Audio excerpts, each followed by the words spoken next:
ఒక వీడియో ఏంటి అంటే జొమాటో అబ్బాయి అవమానించిన అనమాట. ఆర్డర్ తీసుకున్న ఆయన అవమానిస్తే అప్పుడు జొమాటో కొట్టే బాయ్స్ అందరూ కూడా వాళ్ళ ఇంటి పైన దాడి చేసి దెబ్బకు వాడు సారీ చెప్పేసి అప్పుడు అదంతా క్లియర్ అయింది.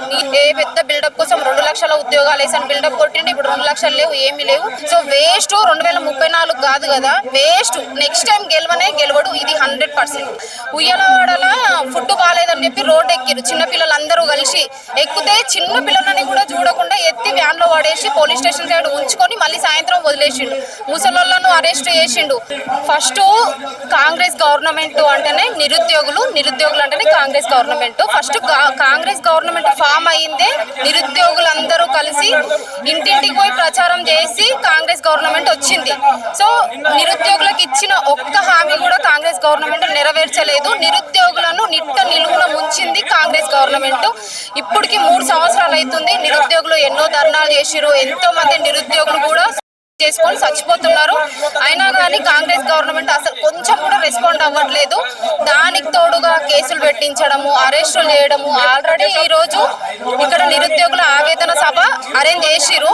సభకి పర్మిషన్ ఇచ్చిండ్రు. దాంతో పాటుగా మళ్ళీ ముందస్తు అరెస్టులు, నైట్ అరెస్ట్ చేయడం, మార్నింగ్ నుంచి అరెస్టులు చేయడం అనేది చేస్తుంది. ఇది కరెక్ట్ పద్ధతి కాదు. ఇది ఇంత చూసుకోవడం కాదు. నెక్స్ట్ మీరు గెలవాలి అనుకుంటే ఫస్ట్ నిరుద్యోగులకు ఇచ్చిన హామీలు నెరవేర్చండి. 2 లక్షల ఉద్యోగాలు అన్నారు. అసలు 2 లక్షల ఉద్యోగాలు కదా, 5,000 చిల్లర మాత్రమే జాబ్స్ వేసిండి. అది కూడా హెల్త్ డిపార్ట్మెంట్ లో. గత ప్రభుత్వం వేసిన జాబ్స్ కి ఈయన పట్టాలు ఇచ్చేసి ఈయన చేతుల మీదుగా జాబ్ లెటర్స్ ఇచ్చేసి, జాయినింగ్ లెటర్స్ ఇచ్చేసి మేము వేసినామని చెప్పేసి డబ్బా కొట్టుకుంటారు. అసలు అది తప్పు. ఆల్రెడీ ఏదో మీటింగ్ లో చెప్పిండే ఇట్లా తలకాయ తీసేసి పెడతా పక్కకి అని చెప్పేసి. ఇప్పుడు ఫస్ట్ ఎన్ని జాబ్స్ ఇచ్చినా అనేది నిరుద్యోగులందరినీ కూడా పిలిచి నువ్వు వాళ్ళ ముందర కన్ఫర్మ్ చేయి, అవును నేను ఇన్ని ఇచ్చిన అని చెప్పి ప్రూఫ్స్ తో సహా కన్ఫర్మ్ చేసి అప్పుడు తల తీసి పక్కకు పెట్టుకో రేవంత్ రెడ్డి గారు.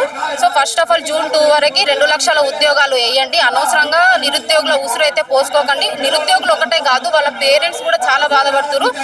3 years నుంచి స్టడీ హాళ్ళు అంకితం అయిపోయి ఇక్కడ కొంతమంది రూములు తీసుకున్న వాళ్ళు ఇట్లా 5 రూపీస్ భోజనం తినుకుంటూ బ్రతుకుతున్నారు.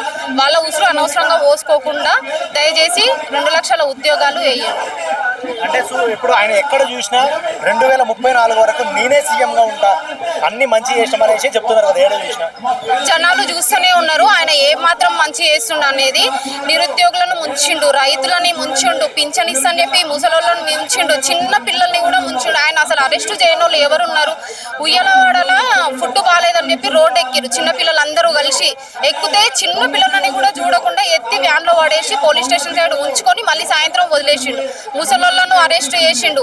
వాళ్ళు పింఛన్ ఇవ్వట్లేదని చెప్తే ముసలోళ్ళని కూడా చూడకుండా వాళ్ళపైన కూడా కేసులు పెట్టిండు. మొన్న దాకా రైతులు చచ్చిపోయారు. వాళ్ళు ధాన్యం కొనట్లేదని వాళ్ళు ధర్నా చేసి వాళ్ళని కూడా అరెస్ట్ చేయించిండు. అసలు ఎవరిని కూడా ఈయన సరిగ్గా చూడట్లేదు.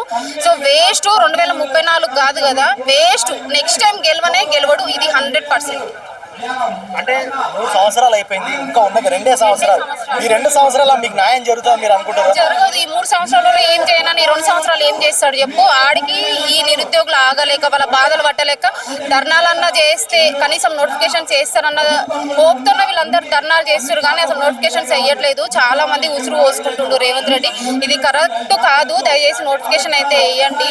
పిల్లల్ని నమ్ముకొని ఇంటికా నుంచి ఇప్పటి ఉపవాసం ఉండి పిల్లలకి డబ్బులు పంపించుకుంటూ వాళ్ళని స్టడీ హాల్లో పెట్టి చదివిస్తున్నారు. ఇంకొంతమంది పేరెంట్స్ పైన ఆధారపడకుండా పార్ట్ టైం జాబ్స్ చేసుకుంటూ కూడా చదువుకుంటున్నారు. రూమ్స్లలో ఉండి చాలా మంది చదువుతున్నారు. అసలు ఎందుకు ఇంత ఇబ్బంది పెడుతుండో అసలు అర్థం అవ్వట్లేదు. చెప్పకుండా ఉండాల్సిండే కదా. అవును నాకు ఇంతే షార్ట్ అవుతుంది, నేను ఇన్నే నోటిఫికేషన్ 2 లక్షలు ఎందుకు బిల్డప్ కోసం చెప్పిండా? అవును నేను 2,000 వేస్తా అని చెప్పాల్సిండే, లేకపోతే 3,000 వేస్తా అని చెప్పాల్సిండే. నోటిఫికేషన్ ఏ పెద్ద బిల్డప్ కోసం 2 లక్షల ఉద్యోగాలు వేసాను బిల్డప్ కొట్టిండి, ఇప్పుడు 2 లక్షలు లేవు, ఏమీ లేవు. ఇక ధర్నాలు చేస్తుండే, వీళ్ళని అరెస్ట్ చేపిస్తుండు, కేసులు పెడుతుండు, భయభ్రాంతులకు గురి చేస్తుండు. కానీ ఎవ్వరు ఏం భయపడరు, అందరూ బయటికి వస్తారు. కానీ నిరుద్యోగులు కూడా ఒకటే మిమ్మల్ని అందరినీ రిక్వెస్ట్ చేస్తున్నా, మీరు అందరూ రండి. మీరు ఒక్కడు రావడమే కాకుండా మీ పేరెంట్స్ ని ఎవరైతే రేవంత్ రెడ్డి చేతిలో మోసవేరు వాళ్ళందరూ ఒకసారి రోడ్ ఎక్కండి.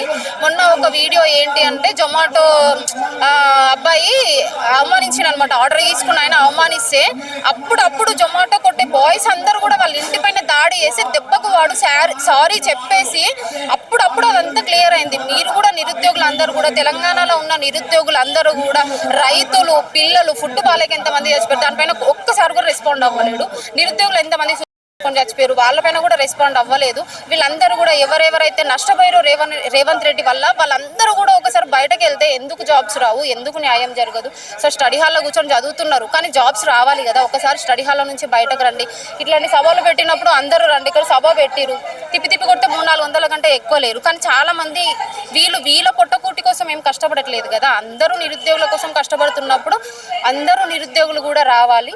మొన్న ఉపాధి హామీ పనికి వెళ్ళాలి, నిరుద్యోగులు ఖాళీగా ఉంటే అని చెప్పి అధికారులు మాట్లాడడం జరిగింది. వాళ్ళ పిల్లల్ని పంపిస్తాడంటనా అట్లనే. అంటే ఉపాధి హామీ కోసం వెళ్ళడానికి ఇన్ని రోజులు స్టడీ హాల్లో పొడితే ఫీజులు కట్టుకొని ఇన్ని రోజులు కోచింగ్లు తీసుకున్నది ఉపాధి హామీ కోసం. అంటే దానికి కూడా ఇంకా కోచింగ్ సెంటర్లు ఇవన్నీ అవే అందుకే ఉన్నాయేమో. మరి వాళ్ళ పిల్లల్ని పంపిస్తాడా? అంటే పేరెంట్స్ ఇంతగానం కష్టపడి వాళ్ళు ఉన్నదో లేదో పెట్టి హాస్టల్లో పెట్టి కొంతమంది ప్రైవేట్గా చదివించుకున్నది ఉపాధి హామీ కోసమా? అంటే ఆయన ఇచ్చిన పెద్ద నోటిఫికేషన్ ఇదే అయి ఉండొచ్చు మేబీ.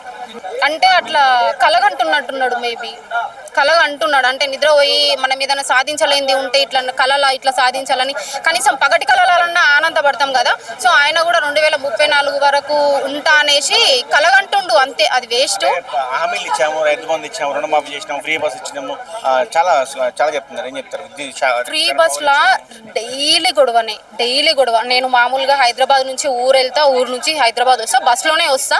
వచ్చినప్పుడల్లా గొడవ. నాకు యాక్చువల్లీ పాప ఉంది, పాపను తీసుకొని నిలబడ్డా కానీ కనీసం కనికరం లేకుండా సీట్ ఇస్తలేరు. అంతకుముందు అరే అమ్మాయి కదా అని సీట్ ఇచ్చేటోళ్ళు. ఈ ఫ్రీ బస్ అయినప్పటి నుంచి ఆ గర్ల్స్ ఫ్రీగా అయింది టికెట్, మాకు పైసలు అయినా మేము పైసలు పెట్టుకొని సీట్ కొనుక్కొని కూడా టికెట్ తీసుకొని పైసలు పెట్టి టికెట్ కొని కూడా వీళ్ళకి సీట్ ఇవ్వాలని చెప్పేసి టికెట్ కూడా ఇవ్వట్లేదు. నేను మొన్న ఊరు వెళ్ళినప్పుడు జడ్చర్ల వరకు నిలబడ్డా, ఆ తర్వాత సీటు ఖాళీ అయితే ఎక్కిన. సో ఇవన్నీ వేస్ట్. ఫ్రీ బస్ ఎవడికి కావాలి? నిరుద్యోగం అంటే వీళ్ళందరికీ జాబ్స్ వస్తే వాళ్ళ అమ్మలకు టికెట్ పైసలు కూడా ఇవ్వలేరా? జాబ్స్ కావాలి కదా. ఫ్రీ బస్ ఎవడికి కావాలి? ఎవరు యూజ్ చేసుకుంటున్నారు అసలు దాన్ని? అంటే ఇన్ని రోజులు నేను ప్రెగ్నెంట్ ఉండి పాప ఉండి సో అట్లా బయటకు రాలేకపోయినా. సో ఇప్పటి నుంచి ప్రతి ఉద్యమంలో కూడా పాల్గొంటా. సో నా వంతుగా నోటిఫికేషన్ రావడానికి నా వంతుగా నేను 100% ట్రై చేస్తాను. బాలకోటి అన్న, సింధురెడ్డి, బాలకోటి, మోహన్, కయ్య వెంకటేష్ అన్న, అందరు రండి, స్టేజ్ దగ్గరికి రండి. సాధిద్దాం.